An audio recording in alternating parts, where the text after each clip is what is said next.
Bella a tutti raga, qui è Miro ed eccoci qua nel video post partita di Bologna-Cagliari, finita con il risultato di 3-2 per la squadra emiliana. Allora, partita che ha seguito il fil rouge di quello che era il pensiero più o meno di tutti, ovvero due squadre che giocano, giocano in maniera molto offensiva e che concedono parecchio in difesa. Infatti il risultato parla, perché il risultato parla. 5 gol, di cui 4 nel primo tempo, praticamente, no, 3 o 4, vabbè. Comunque, risultato che un po' rode perché abbiamo giocato bene, abbiamo avuto le solite lacune difensive, specialmente per quanto riguarda, se non mi sbaglio, o il gol dell'1-1 del Bologna o il gol del 2-1, non mi ricordo. Comunque quello di Valukiewicz, anche sul tiro di Barro c'erano troppi spazi aperti, sia tra i mediani che tra i difensori, ci sono state quelle lacune, però, c'è un però, io mi sento di dire che questo Cagliari a me diverte ed è strano da dire, è molto strano perché non mi è mai capitato di dire una frase del genere con il Cagliari. Eh, Però penso che questo sia dovuto un po' al fatto che calcisticamente parlando mi ritrovo un po' nelle idee di Di Francesco.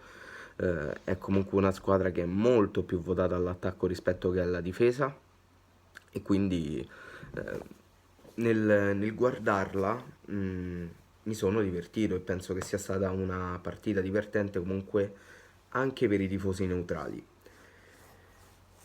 Che altro possiamo dire?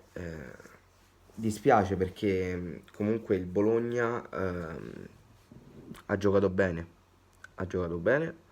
e soprattutto è riuscito a trovare il gol con dei tiri fantastici, veramente veramente fantastici, tutti e tre. Non gli si può dire nulla. Tre gol veramente bellissimi e dispiace perché magari un pareggio è più giusto, però chi segna di più vince, che questa è la regola del calcio ed è giusto che debba andare così.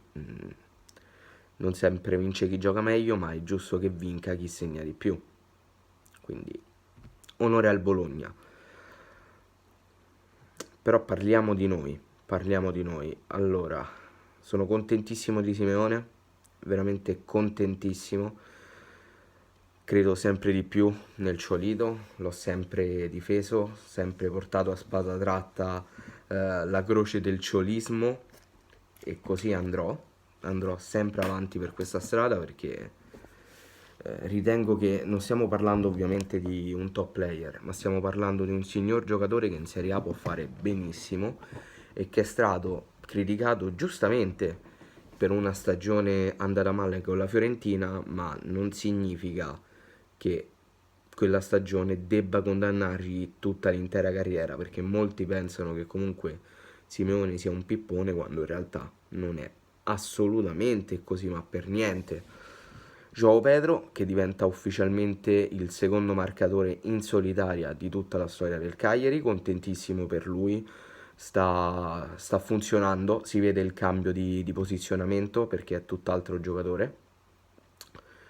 Sottil pure lui bene, mi aspettavo forse un qualcosina di più, mi aspettavo un po' più di esplosività, dinamicità su quella fascia, però ci sta, alla fine nel compenso non mi sento di dire che la sua è una prestazione negativa, però secondo me un qualcosina di più lo poteva fare.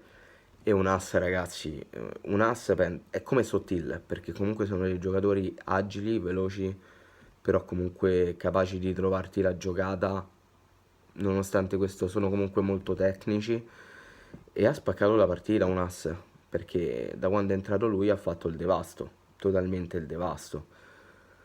Poi non capisco, ovviamente lì c'era da rimontare, quindi per carità ci sta pure, però giocare con due prime punte fisiche come Pavoletti e Cerri mm, non la reputo una scelta molto, ben ponderata secondo me. Poi per carità, Pavoletti è andato pure più volte vicino al gol, però non lo so, sulla carta non mi ha convinto e non mi convince.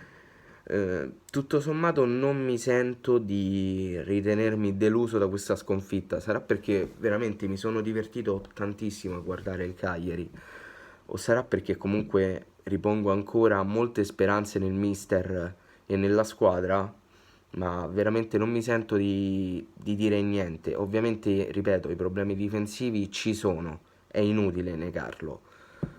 Però se la squadra mi diverte, perlomeno io riesco a passarci sopra. In questo modo io riesco a passarci sopra. Quindi non lo so, non mi sento di criticarli oggi. Oggi non mi sento di criticarli. Ovviamente si poteva fare di più, assolutamente, si potevano evitare certe situazioni, si poteva evitare di perdere perché quello è ovvio, però abbiamo perso. Ci sta, può capitare qualche sconfitta nell'arco di una stagione. Adesso, se non mi sbaglio, la prossima è con la Juve. No, con la Juve mi sa che è dopo la sosta. No, la prossima è con la Samp e poi c'è la sosta e giochiamo con la Juve. Quindi testa alla Samp che domani, lunedì, non lo so quando, ci avrà il derby e ricominciamo a fare punti fin da subito. Una sconfitta, ripeto ragazzi, può accadere, non ci disperiamo. Il video finisce qui, fatemi sapere voi qua sotto nei commenti cosa ne pensate e detto questo noi ci becchiamo in un prossimo video. Bella!